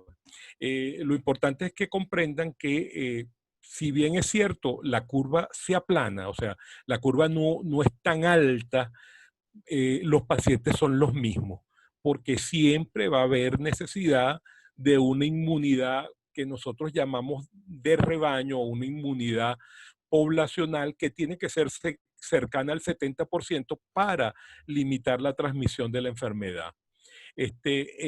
Lo interesante de aplanar la curva, y estoy seguro que ya ustedes manejan toda esta información, tiene que ver con la capacidad del sistema sanitario. Si se lo ponemos en números, el país tiene 11.500 camas con 400 camas de terapia intensiva con ventiladores. Si nosotros superamos esos números, va a haber colapso del sistema, o sea, va a haber un colapso mayor del sistema sanitario venezolano. Nosotros pensamos que si se mantiene el ritmo de casos entre eh, unos 500 casos diarios durante los próximos 2 meses, no vamos a tener mayores problemas en cuanto a la atención de los pacientes.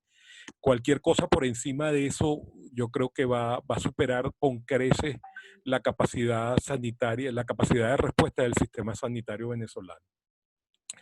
Otra de las medidas que se están conversando son, las dibuja este médico chileno con la pirámide de prevención. Fíjense, se habla de una base de la pirámide que es el modo de vida coronavirus, que es un modo de vida, dicho sea de paso, que ya lo hacen los países asiáticos, ya China lo hace desde hace mucho tiempo. Eso significa que no se dan las manos, que andan con guantes y que andan con mascarilla. Ya era muy típico desde hace unos cuantos años atrás que uno viera a las personas de China, Hong Kong y del sureste asiático portando tapabocas o mascarillas, ¿no? Ahora no nos gusta decir tapaboca porque la gente se empeña en nada más taparse la boca y no se tapa la nariz. Y resulta que por la nariz también salen las goticas de flu. Entonces, las medidas de prevención, como siempre, bueno, tiene que ver con el distanciamiento social de 2 metros, el lavado de manos permanente y el uso de las mascarillas fuera del hogar. Esta sería la base básica de la fundamental de la pirámide de prevención. Nosotros pensamos que esto tiene que cumplirse y no hay remedio.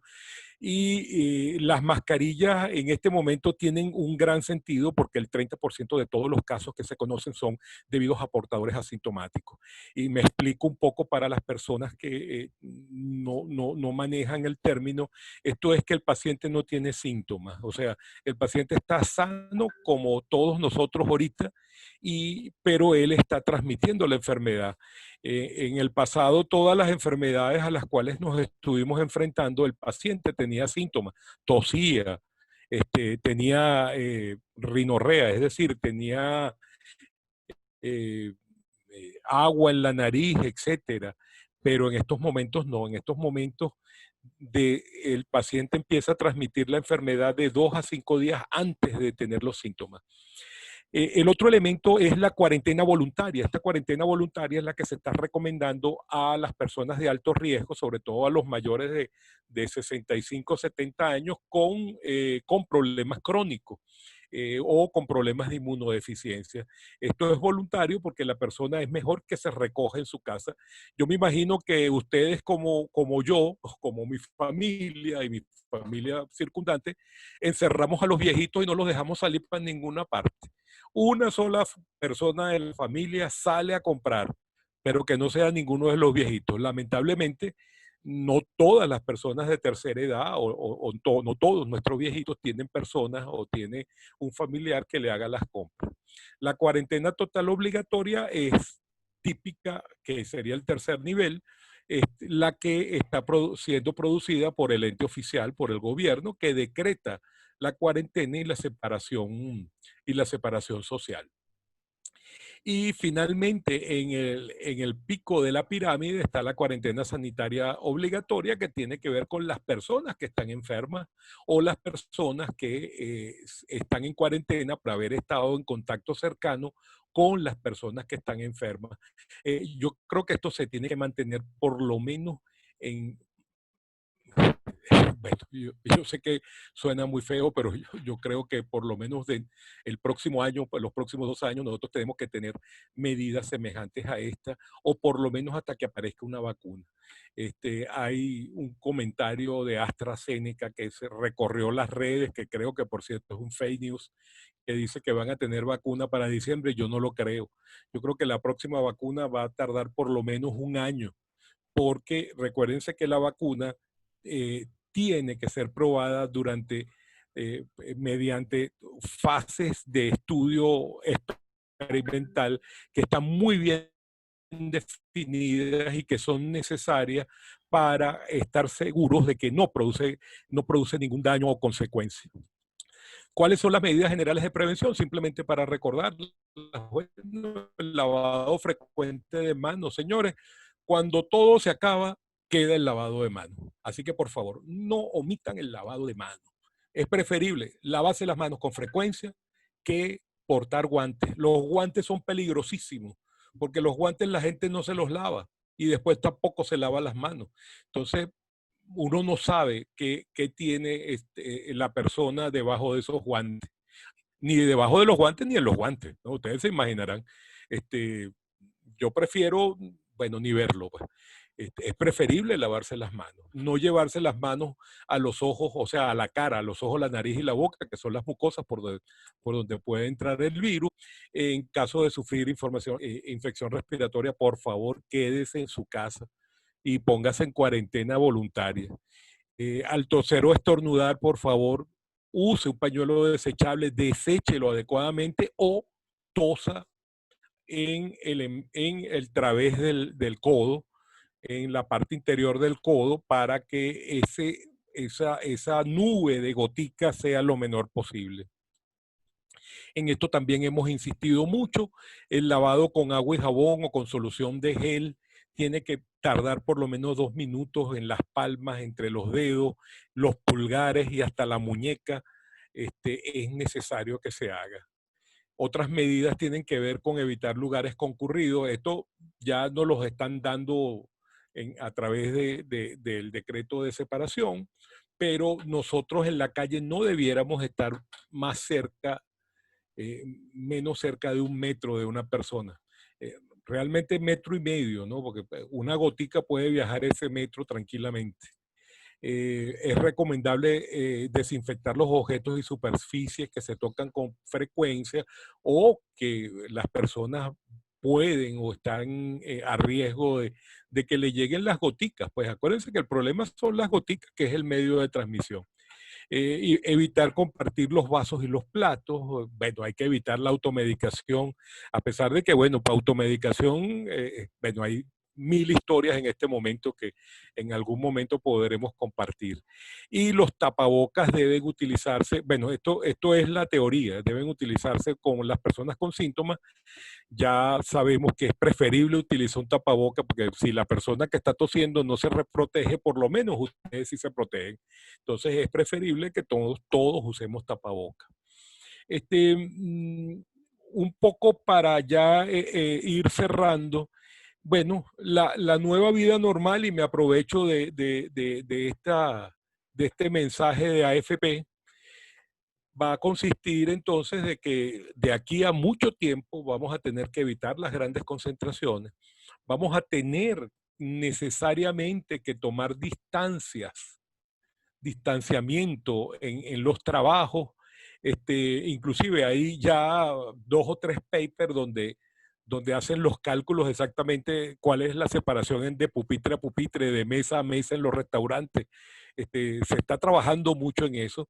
El tapaboca llegó para quedarse, es una moda que vamos a tener con nosotros mucho tiempo. Vamos a tener también que viajar en vehículos individuales. Bueno, habrá que sacar las bicicletas porque gasolina no hay. Esto es terrible. Hay que mejorar las medidas de higiene, sobre todo el lavado de manos.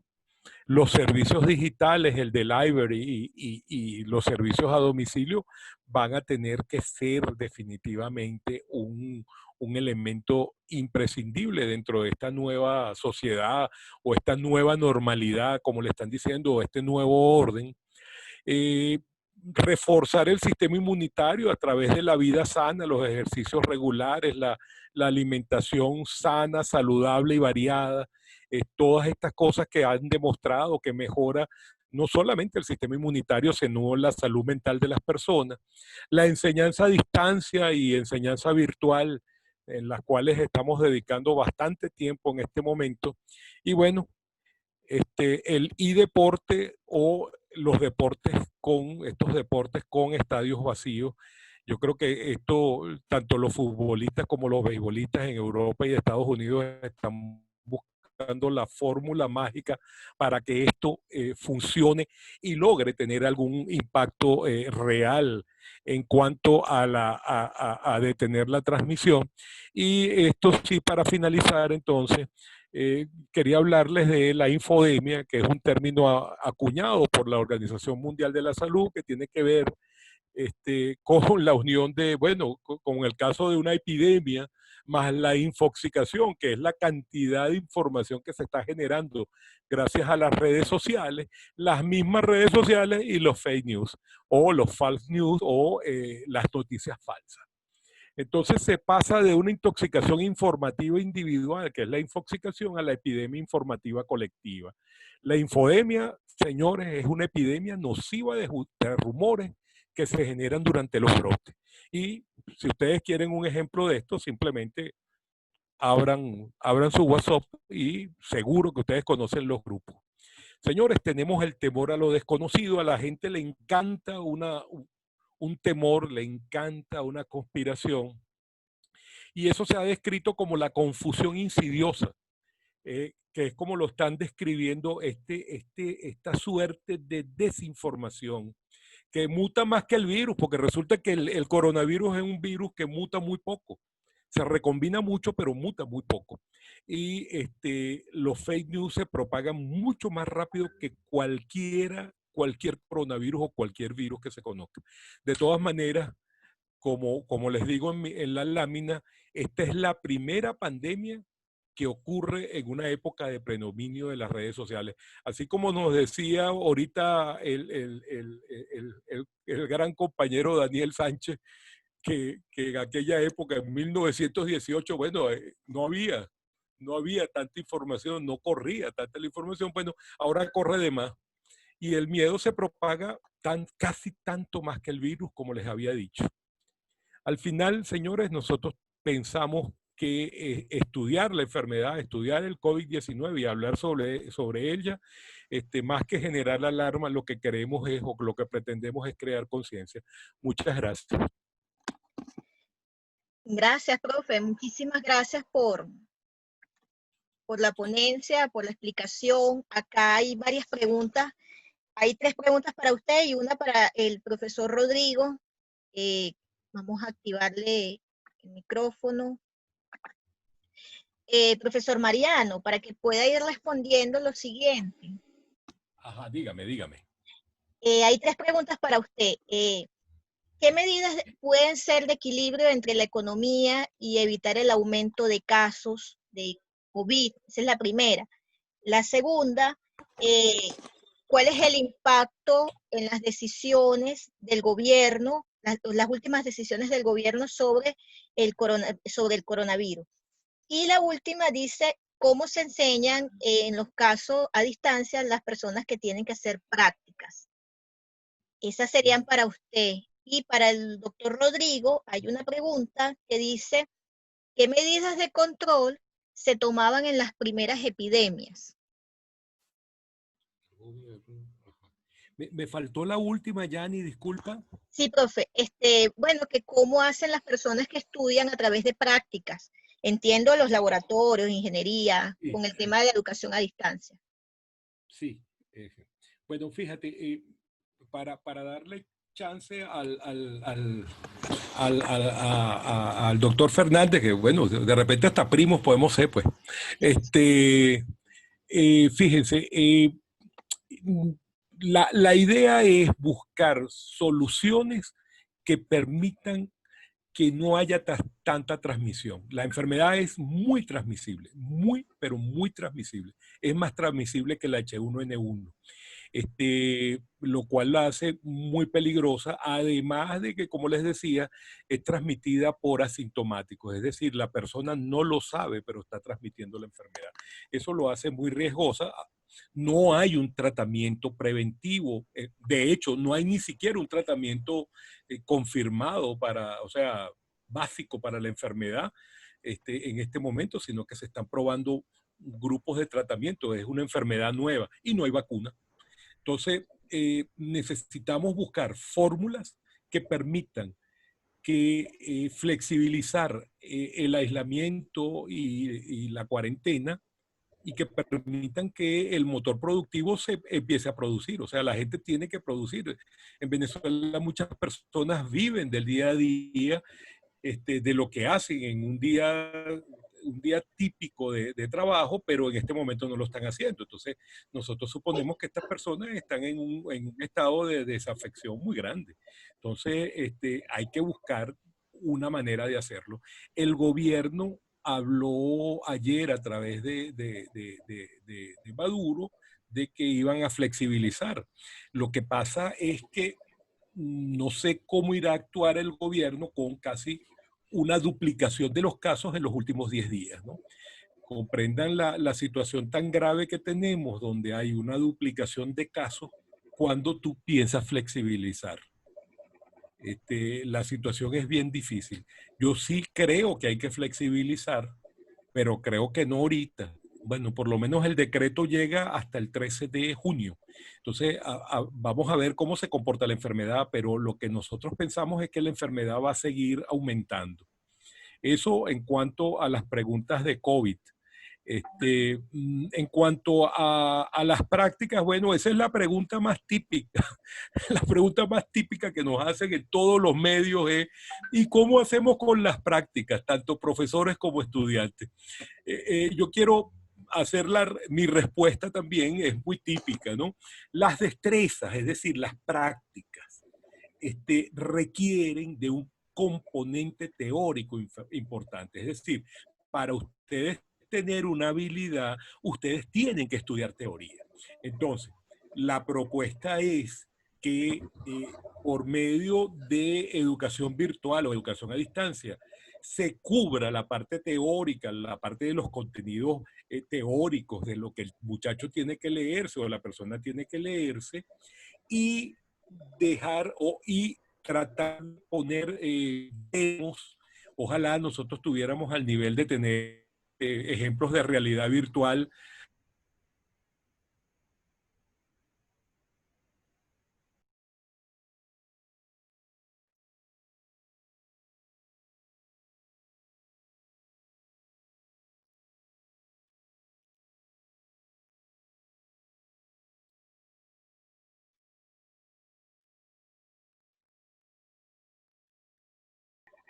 Sí. La profesora Yanni me acaba de informar, buenas tardes, que se acaba de caer la conexión, es Pellico quien la está acompañando, de manera pues que continuamos con las preguntas. Sin embargo, la sala está reservada hasta las 7, creo que da tiempo para un par de preguntas. Creo que había una pregunta que quedaba pendiente para el doctor Fernández, Rodrigo Fernández, en relación con cómo se llevaban, déjeme buscarla, cómo se llevaban cómo se tomaban las medidas anteriormente, qué medidas de control se tomaban en las primeras epidemias. Era una pregunta que estaba ahí pendiente para el doctor Fernández. Bueno, voy a responder entonces. ¿Me oyen? Sí, perfectamente. Sí, bueno, la verdad es que las medidas que se pudieran tomar, pues claro, estaban relacionadas con el estado de la medicina en cada época, ¿no? Por ejemplo, en el mundo grecorromano, en el mundo de la epidemia antonina, de la peste antonina o de la peste de Justiniano, pues seguían un poco las recomendaciones de los médicos y las teorías de los médicos que en realidad pues hablaban de eso, de la pestilencia, ¿no? De algo que se transmite por el aire.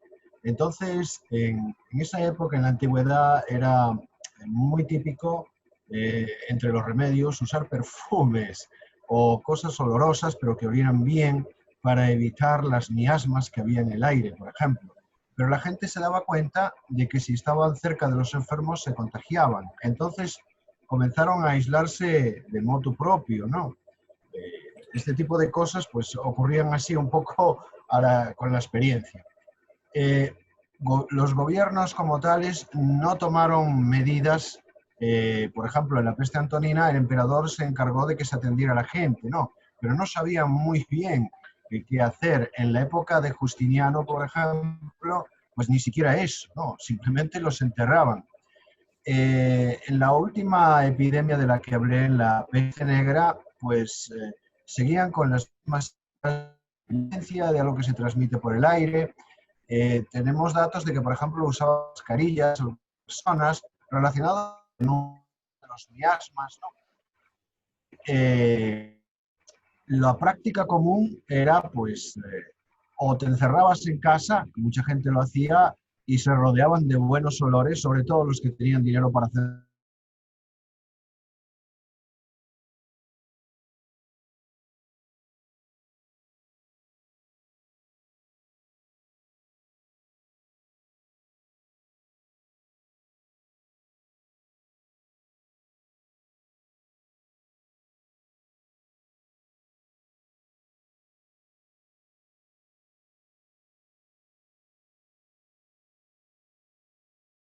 Muchas, había muy poco conocimiento, había muchísima superstición, la gente en el mundo antiguo, por ejemplo, la gente pues recurría mucho a la magia y a, bueno, a colocar fórmulas mágicas en las puertas de las casas. De eso habla, por ejemplo, Luciano de Samosata en la época antonina. Y bueno, en la Edad Media, pues en general, pues recurrían a rezar, literalmente, ¿no? A rezar y algunos remedios de curandero, etcétera, pero muy poco. Realmente no había una política sanitaria que fuera capaz de contener algo así, ¿no? No, no como ahora, por ejemplo, que, bueno, por lo menos se trata de contener la expansión de la enfermedad. Ellos no sabían realmente, ¿no? Eso es todo. Vale, nos quedan unos 8 minutos. Vamos a ver si se pudieran responder algunas preguntas que apuntan a una preocupación, digamos, generalizada. Una de ellas está vinculada con el hecho de que si estas cifras que da el Ejecutivo Nacional sean reales, que de repente haya 4 casos que digan y al día siguiente pues se dupliquen o sean muchos más, pasar de 4 a 25, mantenerse varios días con pocos casos. Un poco en relación a cómo saber que esas cifras que nos están dando sean las más reales. Si hay otra pregunta que dice si esos aumentos serían por los venezolanos que están retornando. Y otra pregunta, a ver si podemos en unos 5 minutitos, ¿por qué lavarse las manos durante tanto tiempo, 20 minutos? ¿Y por qué la mayoría son hombres? No sé si se puede responder un poco eso para... Sí, cómo no. para... Sí, fíjese, una pregunta recurrente es, ¿los números que nos está dando el Ejecutivo son la verdad? Yo les voy a decir algo. Seguro que no, pero seguro que están cercanos. Me explico. Los casos que reporta el Ejecutivo son los casos confirmados por laboratorio y el laboratorio es el Instituto Nacional de Higiene. Es el único ente que los está haciendo. Eso reduce la cantidad de casos a 200 diarios, porque son la cantidad de pruebas de tipo PCR que demuestra el virus que se pueden hacer diariamente. Eso va a tener que cambiar. Ahora, ¿por qué yo digo que probablemente sí está cercano a la realidad? Bueno, lo digo yo y lo dicen muchas personas, muchos de nuestros compañeros, mis compañeros epidemiólogos.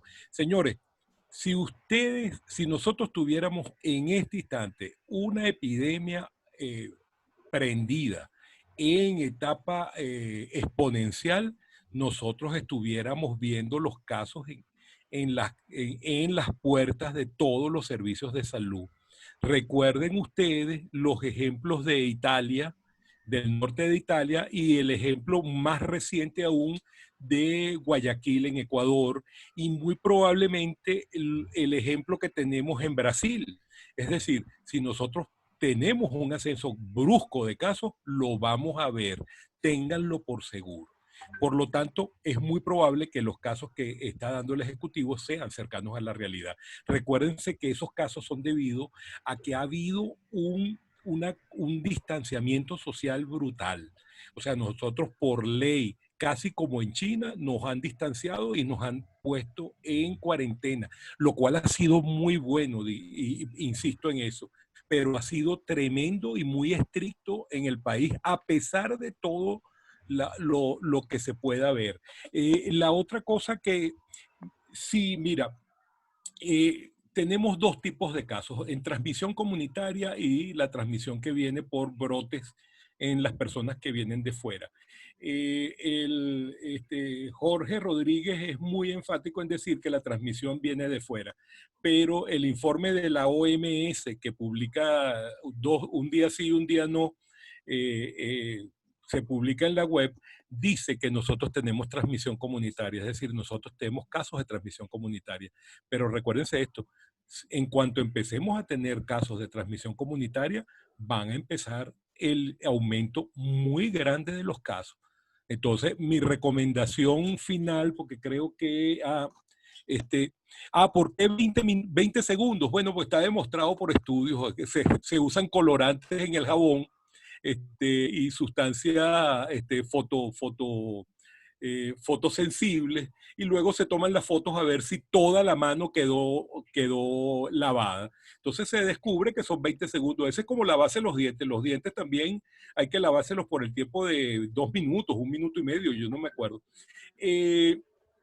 Se piensa que son los hombres porque los hombres son los que más se ponen a riesgo. O sea, regularmente salen más los hombres que las mujeres en este momento, son los que van a la calle, etcétera, ¿no? Yo sé que suena machista, pero la cuestión sigue funcionando de esa forma y puede ser una explicación. Para concluir y darle chance, creo que a Daniel, que tiene una pregunta,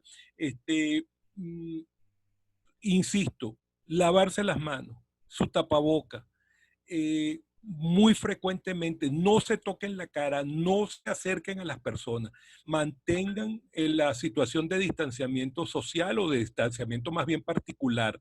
Eso va a ser importante y va a permitir que ustedes por lo menos estén en menor riesgo que el resto de la población.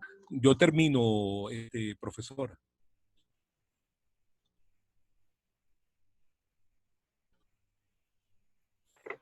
Muchísimas gracias. La verdad que quedaría una pregunta para el doctor Sánchez, pero tendría que responderla en apenas 1 minuto en nombre de la profesora Yanni Lobo de la Escuela de Comunicación Social de la Universidad Católica Andrés Bello. Agradecemos a las 3 ponencias, fueron extraordinarias, excelentes. Muchísimas gracias a todos los muchachos por participar.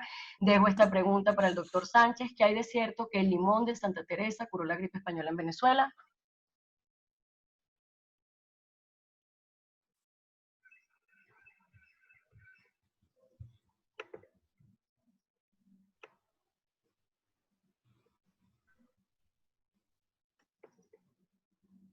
No se oye, doctor. Dani. ¿Será que Daniel? Tiene que habilitar el micrófono. Habilíteme el micrófono. Te estamos oyendo, Daniel. Daniel, okay, no me habían habilitado el micrófono. Dale. Ahora sí. Sí, es que me... Ok, rapidito. Sí, okay. Sí, lo tiene, mira, lo tiene. Okay. No tenía, bueno, mire.